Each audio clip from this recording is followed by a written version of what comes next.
Hey everybody, it's Zach. Welcome back to the Heroverse. And guys, I just got done with Stargirl, Season 3, Episode 6, called The Betrayal. Guys, what a crazy episode. Like I said, I was super excited for this episode, especially because of the, promo we got for this week's episode. I was super excited because this was the episode that kind of drew the line in the sand between how Courtney is taking the side of Cameron in a way of thinking that Cameron can be saved and Cameron isn't a bad person, while we have, Yolanda, Rick, and Beth that kind of have like a way of saying that, we don't really know enough about him. He's dangerous on the fact of his involvement of his father being the leader of the Injustice Society and what that could do if that gets out of the fact of, or what that would do if Courtney told, Cameron, or Cameron found out that, Courtney and Courtney's friends, was responsible for the death of his father, what that could do on the fact of their identities being, released, and just in general what that could do to initially, of Courtney not thinking straight into her going into trying to help, Cameron and stuff like that. And, I was super excited because, I haven't been really liking the fact that Courtney isn't thinking straight, and the fact that Barb said it best in this promo, where she said, love makes you, clouds your judgment, and essentially that's clouding Courtney's judgment, where she thinks that, Cameron can be saved, and Cameron's a good dude, and he's not like his father, when it's like his grandparents are turning him into his father. And Courtney really has dropped all responsibilities as Stargirl. She really let Sylvester really take over yet again, being the leader of the JSA, while Courtney just wants to be a normal girl, and pretty much is really listening to what Pat says. You need to balance out from being not just Stargirl, but balance a normal life, but being Courtney Whitmore. And she really is really leaning more into the Courtney Whitmore side of things, and no longer really being Stargirl, because she's taken the idea, she's really using the opportunity of Sylvester. She's kind of taking advantage of the fact that Sylvester is back, that he can just deal with the JSA while she's just being Courtney Whitmore, and wants to focus more on being there for Cameron, and also and having Cameron as being there for Cameron and teaching him how to use his abilities, but also being with Cameron as Cameron being her boyfriend and stuff, and having a relationship with Cameron. So it's kind of in a way, it's been annoying me, the fact that she in a way just doesn't really know much about Cameron. As much as the writer I feel like, want to make it sound like, she knows so much about Cameron and her,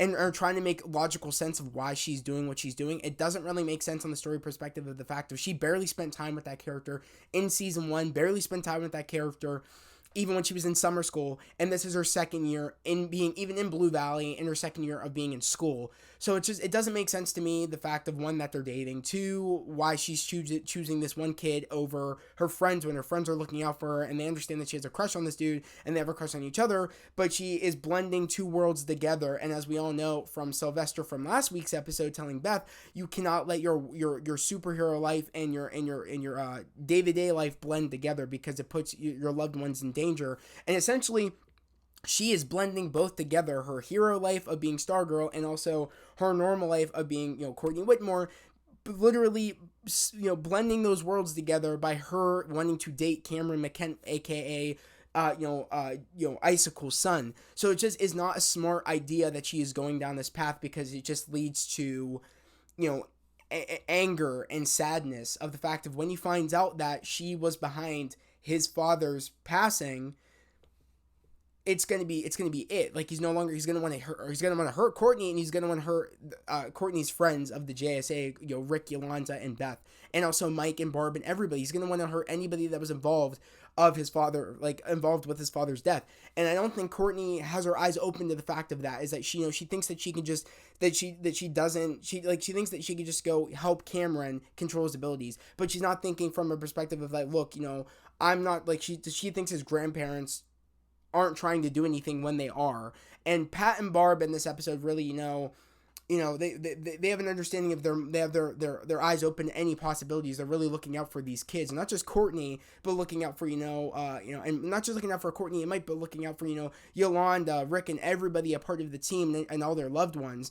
And we have, Yolanda Rick and Beth all looking up for Courtney, but Courtney is so blind to the fact of her that she's just, she's in love and she thinks she could save Cameron, and yeah, Cameron's not like Jordan. So we start out this episode, where Rick is, pushing the limit of the hourglass. He wants to see if it actually the hourglass can withstand past an hour, and he really wants to see if it can last 24 hours, and it does. That hourglass is no longer has the problem of, he only has the powers for an hour. He's able to go past that now, which was really cool to see him max, go stack on put on all those plates and seeing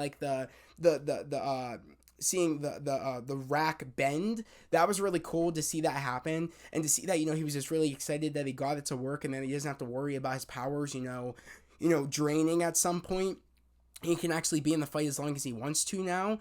And I really do like that for him, because Rick deserves a win, especially after all the shit that's been happening to him for the past 2 seasons.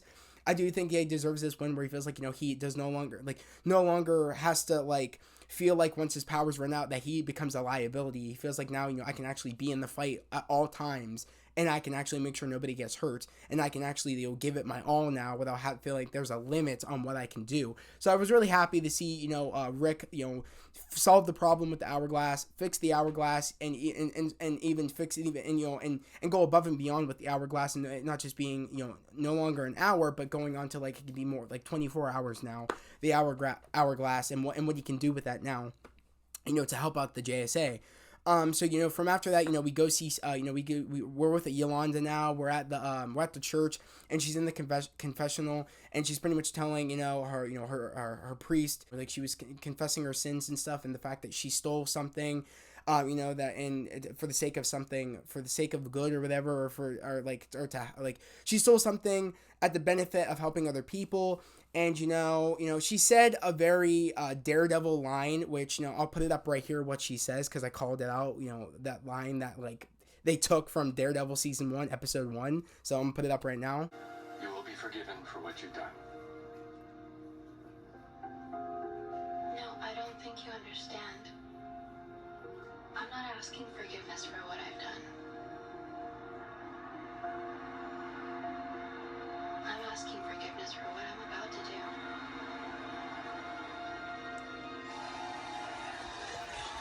That's some Daredevil bullshit right there. Matt Murdock said that in Season 1, Episode 1 of Daredevil. They think they're slick for that, but really they're not. It's a cool ass line, but Daredevil did it first. So let's not realize the fact that DC is probably looking at anything Marvel has done, whether it be on Netflix Marvel or MCU Marvel, and taking some shit, because they definitely took that line from Daredevil on Netflix, Season 1, Episode 1. So you guys saw that literally right there.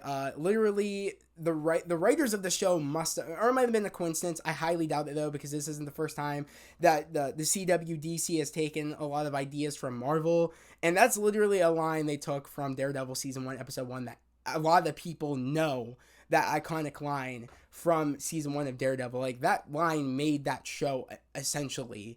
And Yolanda took that line. It was a badass line, but right away I knew instantly, the writers took that line from Daredevil Season 1, Episode 1. That kind of set up who that character was of Matt Murdock. And I just found that funny. I still like the scene, but again, they literally took it. I really don't feel like it's a coincidence. But she just wanted to confess her sin. She's been doing that a lot because, everything that she's been through. And I feel really bad for Yolanda because, her parents are, don't trust her, and her parents make her have a curfew, and her parents don't let her go have fun, all because of the doings of Cindy, and Cindy letting out that picture back in Season 1. I just really feel bad for Yolanda, and the fact that Yolanda just really can't catch a break. And it's not only that, she has to deal with that crap from her parents, but the people she really didn't expect that would lie to her, and that and the people that would turn on her is essentially her friends. I can only imagine, I really felt for Yolanda and really this episode in general, and for the past couple of episodes, even though Yolanda wasn't really paying attention to the fact of why isn't Courtney really been telling me things, because let's be real, Courtney was friends with Yolanda before she was friends with anybody else, and to have Courtney go talk to Cindy about Cameron, and go talk to and and go talk to all these other people about what's going on in her life, and not really talking to Yolanda like the best friend that she was in season 1 and season 2. Mainly in season 1, it's just very upsetting to me that I feel like I feel bad for Yolanda, and I feel bad for Yolanda for the fact of everybody thinks that she's crazy, like except Rick is on her side about not trusting Cindy, and Beth is kind of on the side of not trusting Cindy. But in all seriousness, is that the fact of that Courtney, her best friend, thinks she's crazy for the fact of not trusting Cindy, and and she really was happy that Sylvester kind of took her side on that, saying go check out, if you have a hunch, go check it out. And then that's when she went into Cindy's house in the last episode and found the gambler's computer, and followed a hunch, and she was correct that she's like, I knew I had a hunch, I knew like Cindy was up to no good. And they kind of have an understanding where they all think, like Sylvester, Beth, and Rick all kind of assume, and Yolanda all kind of assume, that Cindy was the one that killed the gambler, on the fact that she took the gambler's computer, when even Sylvester's like, okay, like Beth, I need you to download all this information and get that computer back. And then like Rick is like, I don't understand. And then Sylvester's like, we have to put it back so she doesn't know that we took it, so that way she doesn't run. And she doesn't know that we're on to her, which was very smart. And I was like, okay, like don't question Sylvester's methods, because again, he is a professional, and he wants to make sure that she is actually behind this, and he feels like she's working with someone, and there's someone greater that's behind all this, and it's not just Cindy, which is smart on Sylvester's behalf, because as we all know, Cindy wasn't the one that killed the gambler. I kind of had the feeling that she wasn't the one that did it, even though I feel like I don't know if I really like flip-flopped on that, but I kind of was like, I was like, no, like I feel like I don't know. I had a feeling that it wasn't her, but I was like, I was kind of agreeing with my sister for a little bit. I was like, maybe it could be her, because her arm was messed up. But I was like, I can't feel like it wasn't. I feel like there's more there, and it's not what it looks like, where she was just trying to fix her arm, and she was just trying to fix her turning into her turning into her father, and she was just trying to find a cure for that. And that's essentially what's been going on, is that she never killed the gambler, which I was correct on that. And it's always been someone greater. And we really see that in this episode, where they want to, they kind of have this idea of like, oh, like bring it back.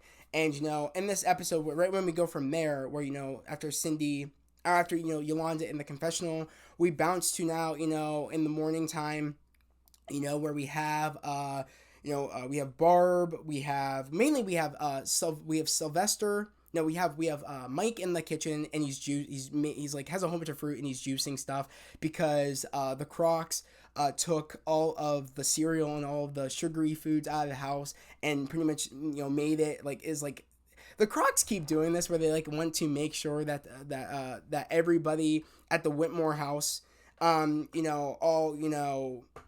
are eating very well, and they keep taking stuff, and they keep trying to make sure that Mike, Pat, Barb, and Courtney are all eating very well. And we have Barb walk in and say, oh, look at Mike juicing or whatever. And then we have Pat come in, we have Sylvester come in, and Courtney's already gone, and Sylvester's has no leads on the Dragon King. He's been going to all these different layers. He has no clue if he's even alive, and he's like, I feel like I'm just running around, and I feel like I just don't know what's going on. I feel like I don't know if the Dragon King is actually behind this. I don't know if he's still even alive anymore. And there's that he has no information on like that, or any leads on, after he's been checking all these places. He has like no leads. And Pat is like, you should like, or I guess Sylvester's like, oh, maybe I should update Courtney on everything that's going on. And then I think Mike's like, she's been gone, she left or whatever. And then that's when Sylvester's like, oh, well, like Yolanda told me that she's been hanging out with the McKent boy or whatever. And that's when Barb and Pat realize, oh my god, that's the dude that Courtney has a crush on, and this isn't good. They're kind of concerned at the fact of like, oh crap, if she's going to be hanging out with Cameron McKent, does she have her eyes open to the possibilities of Cameron McKent's grandparents and what they're capable of? And essentially, we go to see Courtney trying to teach Cameron how to control his abilities. And it's that same scene where like he's controlling, like trying to make snow and make a blizzard or whatever, and Courtney's just standing there and telling him to just your bad emotions when you feel angry make you not be able to control your abilities, but when you use your happy emotions, you'll be able to control your abilities. And she learned that, of course, from Sylvester, when Sylvester said to do the shooting star, you channel all your happy memories, and then that's how you're able to channel all that energy. But Cameron's like, I still didn't understand how you know all this. And then, of course, that's when when after she gives that, that like after she says that, and he said, I'm still not sure how you know all this. And then of course that's when Courtney thinks about Sylvester and says, oh, my coach, my gymnastics coach, or my cheer coach taught me that, or my gymnast coach taught me that. And I'm still not quite sure how Cameron is so gullible to the fact that he's not catching on and doesn't know about, about superheroes in Blue Valley. I mean, clearly it's not really a hidden thing anymore. I mean, hell, kids at the school must have saw the stadium crash down because it was in the football field, and seeing Courtney, that someone flying in the air, it's like, how does he not know? You know what I mean? It's like you're there, but you're so gullible to the fact that you don't know. You know what I mean? It's like it reminds me very much of season 1 Lex Luthor, or Lex Luthor in general in Smallville, how he would always ask Clark, "Oh, how are you able to do these things?" And it's like he knows, but he like keeps buying into Clark's bullshit. You know what I mean? It's like, I don't know, but I feel like Cameron's just that gullible dude where I feel like he just, I don't know. I don't know how gullible that they're gonna keep making him before he realizes, oh my god, like, you're Stargirl. You know what I mean? I hope they make him realize soon, because it's kind of sad that, the man just like, come on, bro, you gotta catch on at some point. You know what I mean? But we have Barb. We have Pat take a fruit, the rest of the fruit that was at the house. They go to see Cameron's grandparents. Courtney and Cameron happen to be there, of course, because that's where Courtney is teaching Cameron out in out in the McKent's garden and stuff. And of course, after he controls it with the blizzard, he makes an ice sculpture of course, his father, Jordan, Cameron. And that was very awkward. I was like, of course, I felt like Courtney kind of felt some type of way, realizing that, oh my god, that dude's a monster, and I wish I could tell Cameron, but I don't want that to be the last memories he has of his father, and pretty much remembering what Cindy said in the last episode. And it's like, it just annoys me because, when Courtney sees, Barbara and sees Pat there, she's upset. And right away I was like, they're looking after you. Same as how, Rick, Yolanda, and Beth are looking after you, but yet Beth really tried sticking out for you and really tried, to like get the team on board, and really tried to listen when Beth asked you at the table, oh, like, what does Cameron McKent need help with? Like, what can we do to help? And she just wouldn't tell them the truth about Cameron having abilities. And, I'm tired of that. It's like, it goes on two sides. It's like, you want them to help you, but you're not telling them the full story to help you. It's like, Courtney needs to decide. That shit's getting annoying. It's like, come on. It's like, you want them to help you, and you want them to do what the JSA stands for, but you're not giving them the full story on what's going on. You're hiding stuff from them. And that's what breaks up a team, when you hide stuff from them. No one else has been hiding shit, except, of course, Cindy. But even then, I feel like Cindy has a good reason where, like, no one's been able to trust Cindy, and that's not fair. Because, Cindy, I feel like I understand from Yolanda's perspective, because I really felt that in this episode with, how, like, she was feeling in the confessional. I was like, I really keep forgetting on how, like, cruel Cindy was on sending out that picture of Yolanda. And it's like, in really making Yolanda's life a living hell, where, like, her parents don't even trust her anymore, and her parents don't even let her out of the house to have fun anymore. And it's like, I understand why it's taking Yolanda so long to, to warm up to Cindy, and to forgive Cindy for what she did. You know what I mean? So it's like, Yolanda has an excuse, but, even Rick, in a way, I feel like has no excuse. But even then, I feel like he does, because he got kind of bullied by Cindy and all that stuff too. She kind of bullied him as well. And how kind of bullied Beth as well, kind of bullied any of that, tables, that table that, what, what I mean, like, kind of like, the no friends table and shit, you know what I mean, before Courtney came along and brought everybody together. So it's like, but even Beth was willing to give Cindy a chance, and Courtney was really, I feel like, kind of barely gave Cindy a chance, even though she kind of did. I feel like, she, like, Courtney talked a lot, talked a big game on the fact she was giving Cindy a chance, but then all seriousness is that she never asked Cindy, like, oh, what's going on, like, what can I do to help, and really just didn't catch on to the things that was happening to Cindy. And I really feel like Courtney should have, but Courtney's been so focused on someone she barely knows, of a crush she has of someone that she barely knows, and and just has, like, again, like, put her Stargirl mission, and also her being a part of the JSA, kind of like in the rear view mirror, like, and pretty much, has been focusing fully on Cameron, even though she should have been able to pick up on what's been happening with Cindy. So it's like, I have a feeling, so I understand why Cindy feels like, she really couldn't, tell anybody about what's been going on or tell anybody about the computer because no one was really trusting her. And even and kind of Courtney really wasn't trying to, kind of gave up on kind of trying to get everybody together to like, be a team because she's so focused on Cameron and shit, and she has her blinders on. So I don't know. I mean, I just feel really bad for Cindy. I really feel bad for Yolanda, especially Yolanda and Cindy's hate for each other really spark up in this episode because right after and already right away, Barb and Pat went there to go find out about if the grandparents knew anything, and of course they do, they know. And I think Barb and Pat know about that now. And them leaving, and it's like, we keep getting these angles of security cameras spying on the McKen, spying on Pat, Mike, Barb, and Courtney, and spying on Beth, and spying on Rick, and spying on Yolanda, and spying on everybody. And we kind of have an understanding, and while this person is spying on them, they're building a puzzle, and it kind of looks like a skull. And I'm kind of thinking it is Mr. Bones. But I feel like that's like the most confirmation. I feel like it officially is Mr. Bones. But they leave, and right from there, we have we have Mike and Jakeem, and they're really trying to recruit Cindy. And how they end up going to Cindy's house with chocolates and flowers, really trying to recruit her again. I'd be a part of, I forget what it's called. They're calling themselves like the I forget what they called their team or whatever. And she just opens the door, smiles, but she says no, slams the door in their face. Mike and Jakeem go to Zeke and have a conversation about what do we do, what do you do to have a girl hear you out, you know what I mean? And pretty much he's telling them the secret of pretty much getting a girl and stuff like that, and says you came to the right place. And it was just super funny because I totally think that Mike and Jakeem, if not just Mike, have a crush on Cindy. And I just find that funny, and it makes me feel good for Cindy that people don't look at her like she's a monster, because as we all know, Cindy definitely, as we all know, Yolanda definitely does, and same as Rick. And it's nice that I feel happy for Cindy that people don't, there's two people out there that don't look at her like she's a monster, and are trying to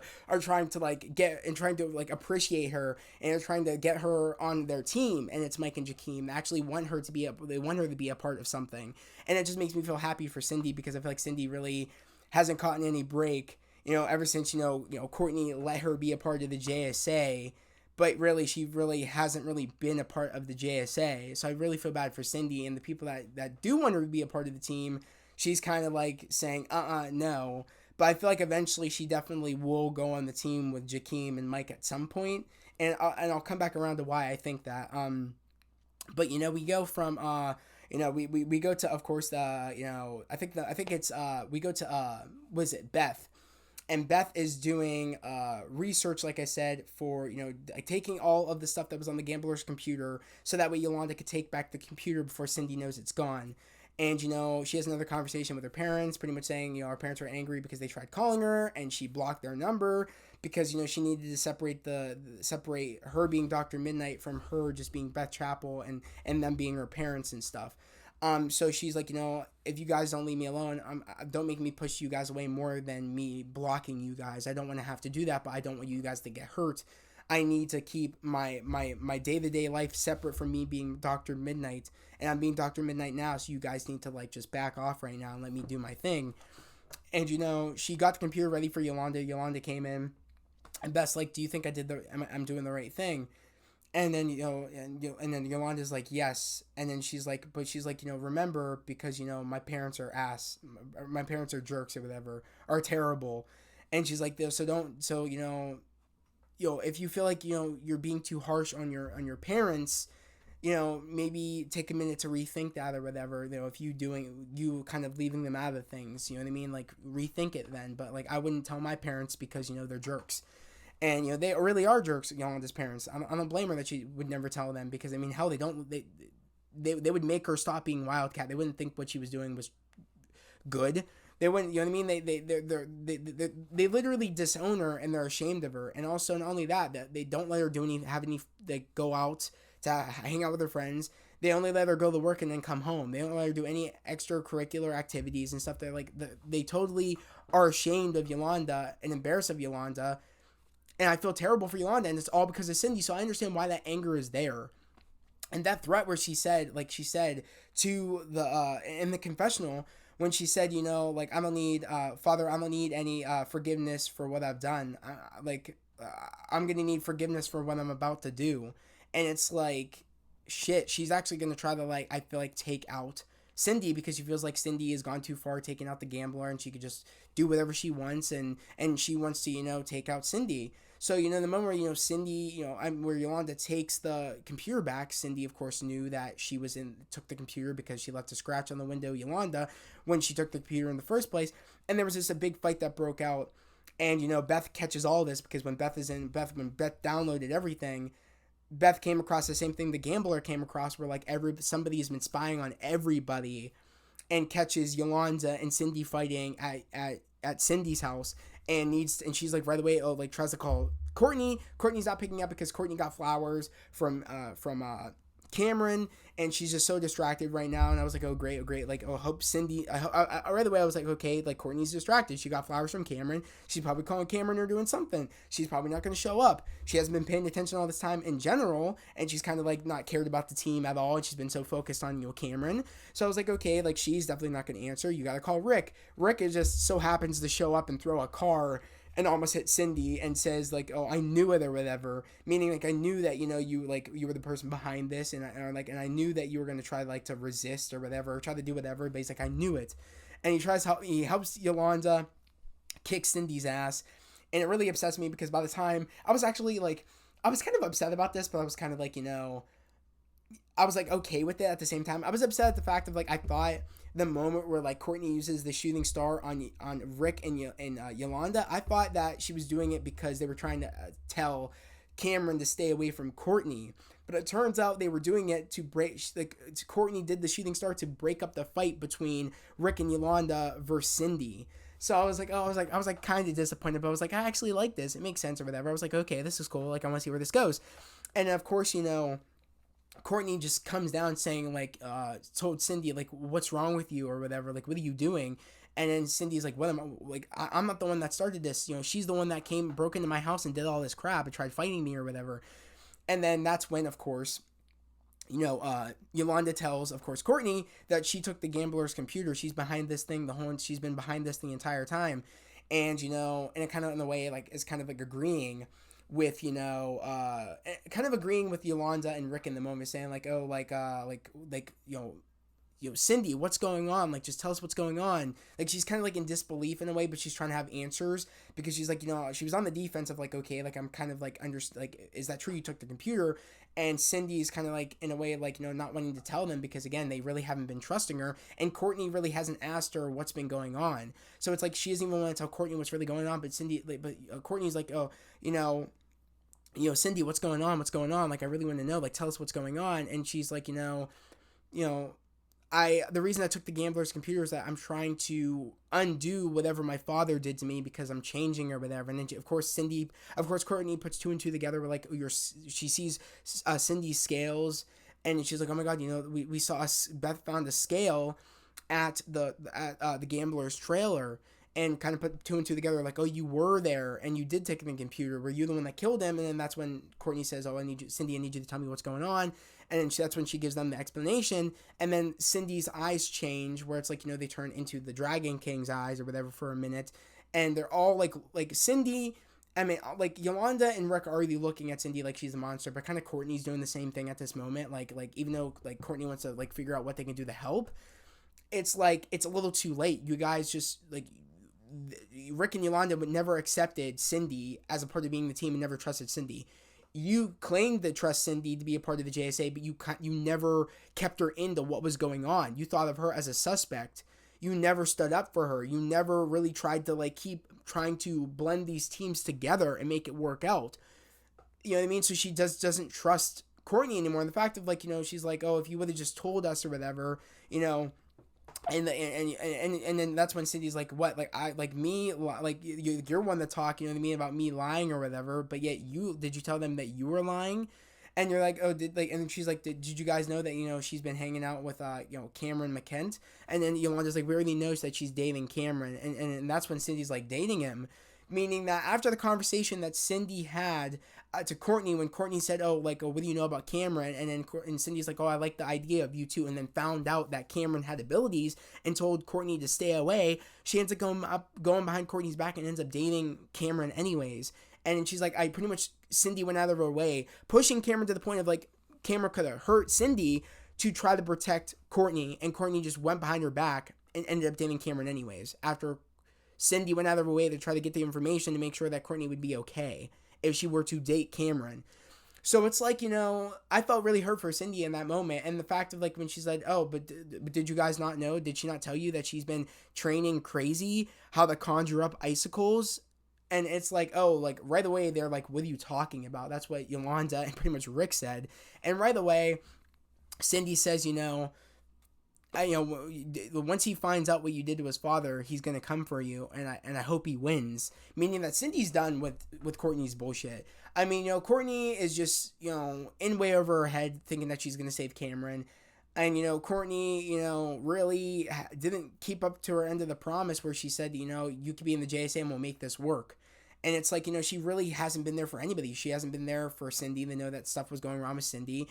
She hasn't been there for Cindy for the fact of Cindy feeling comfortable that she could open up to Courtney, because she sure she can open up to Rick and Yolanda because they'd never really trusted Cindy to begin with. And at the end of the day, this was Courtney's idea to merge the Injustice Society and the JSA together, and she just forgot about that. And she's just dropped that about what she promised and what she was trying to do, and she's been focusing on Cameron, and I just feel like that's just so dumb.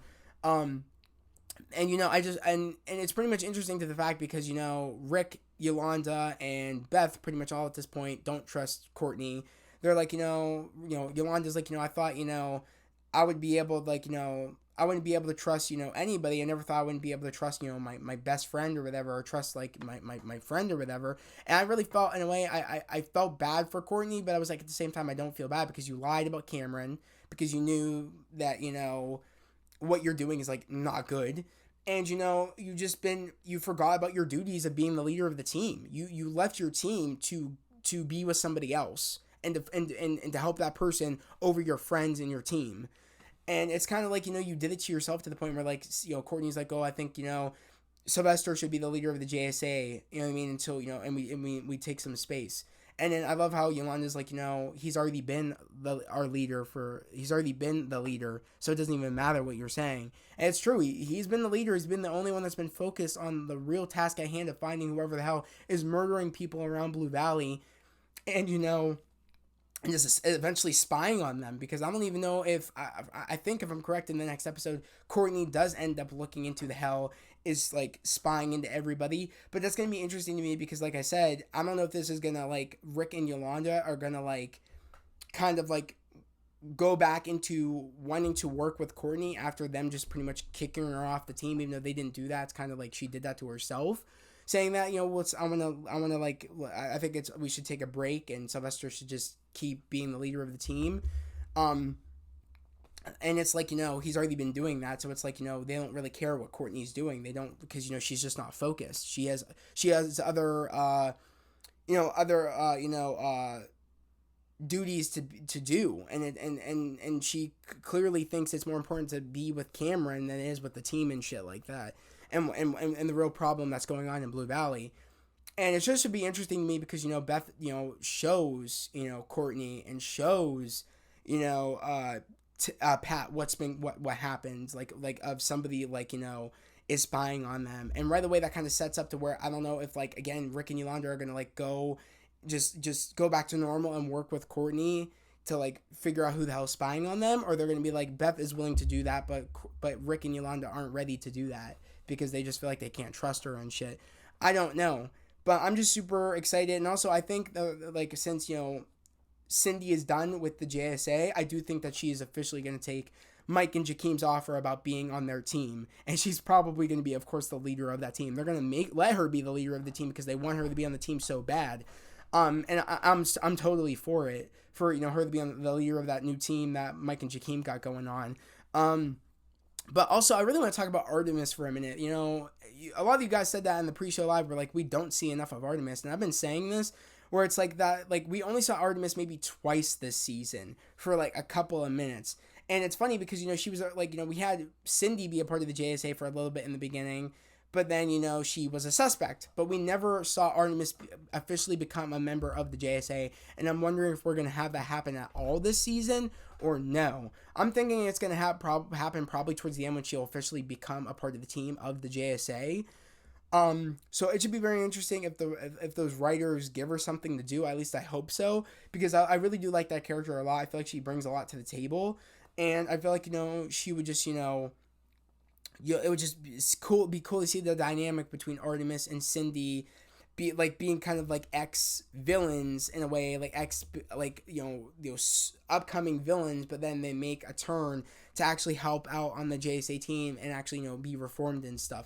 So it's like I hope Artemis becomes a part of the JSA at some point. I feel like she should have already been a part of the JSA.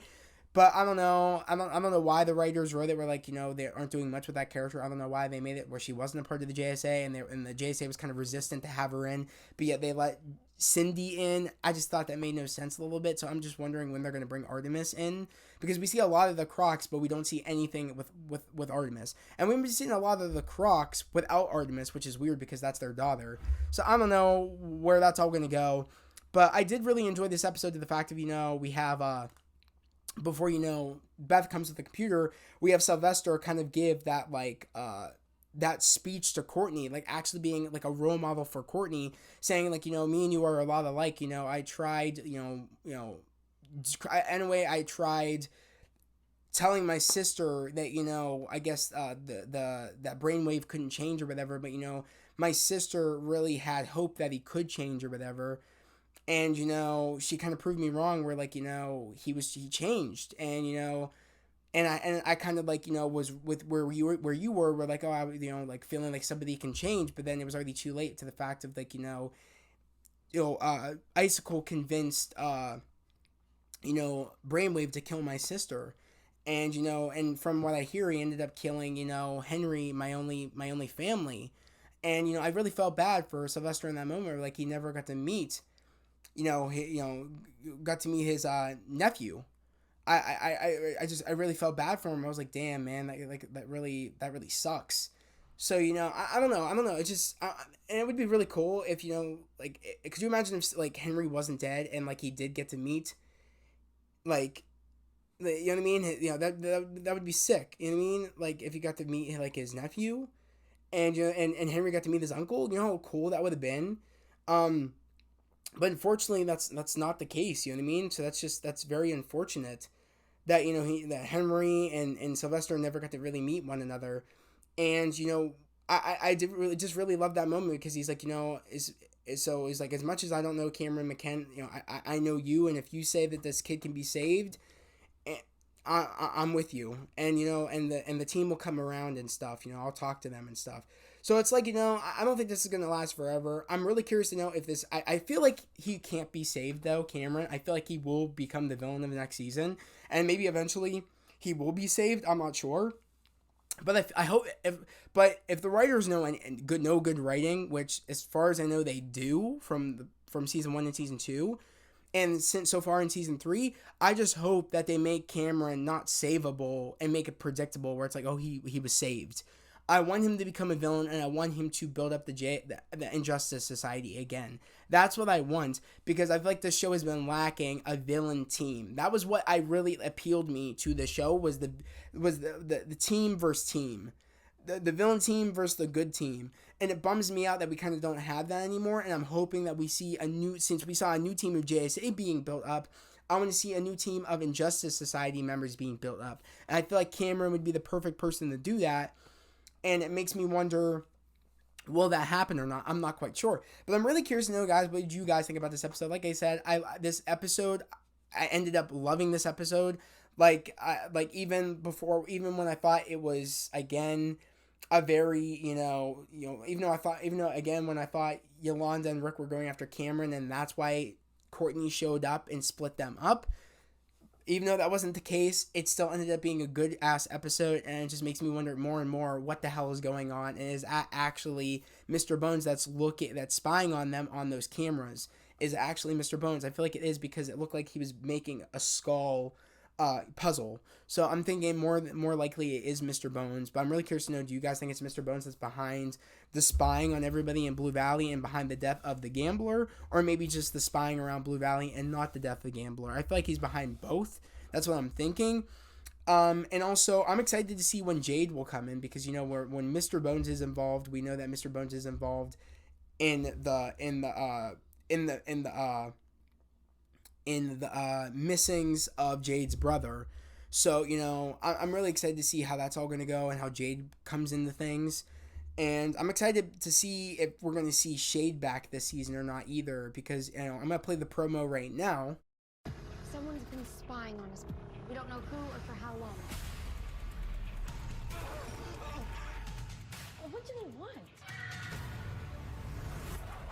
Whoever you are, we're coming for you.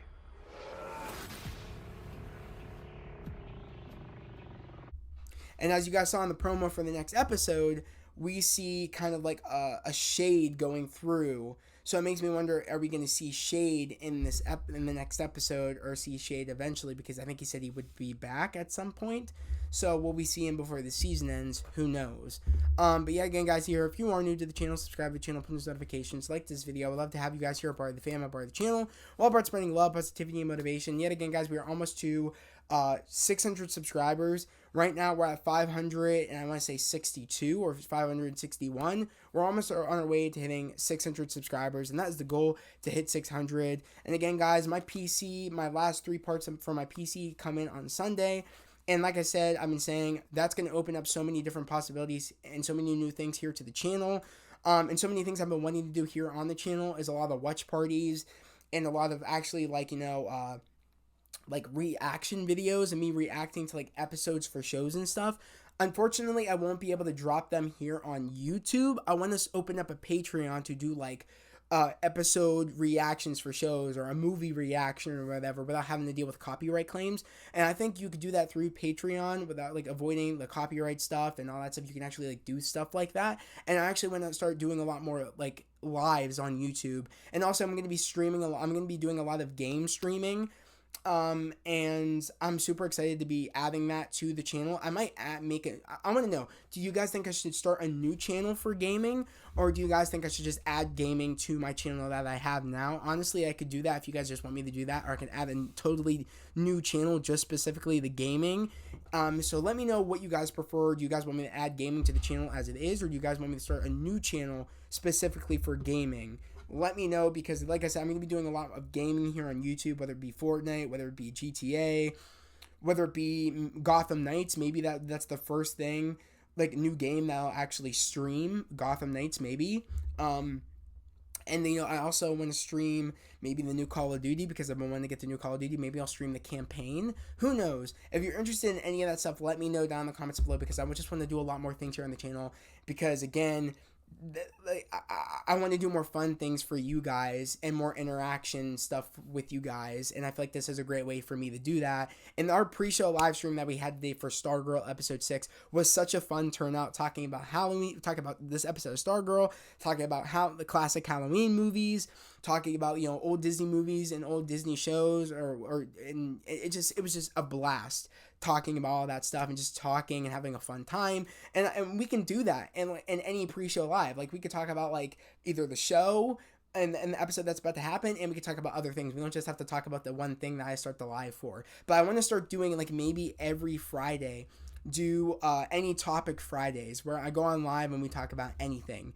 You know what I mean? And we just have a fun time, and I can have you guys actually come in. If you guys have have a computer and you guys want to come into the live stream, you guys can, and we can just talk about anything. I want to start doing that, and I want to start and I want to start doing more eventually I want to start giving away. I want to start doing giveaways. I want to start doing that on the channel as well, as the channel keeps getting bigger and bigger. I want to start doing giveaways.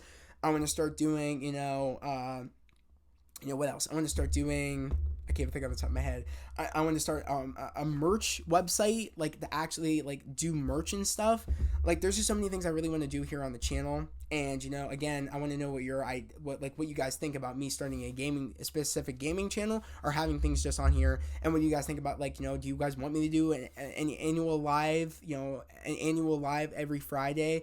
Saying, and it could just be like any topic live and stuff, like talk about anything. Like, are you interested in any of that stuff, guys? Like, let me know. But yeah, guys, again, that was the video for this episode of Stargirl season 3 episode 6. Again, I'm really curious to know what you guys have to say down in the comments below. But yet again, that was the video. I hope everybody has a great day, a safe day, and I'll see you guys next week for episode 7 of Stargirl season 3. Peace.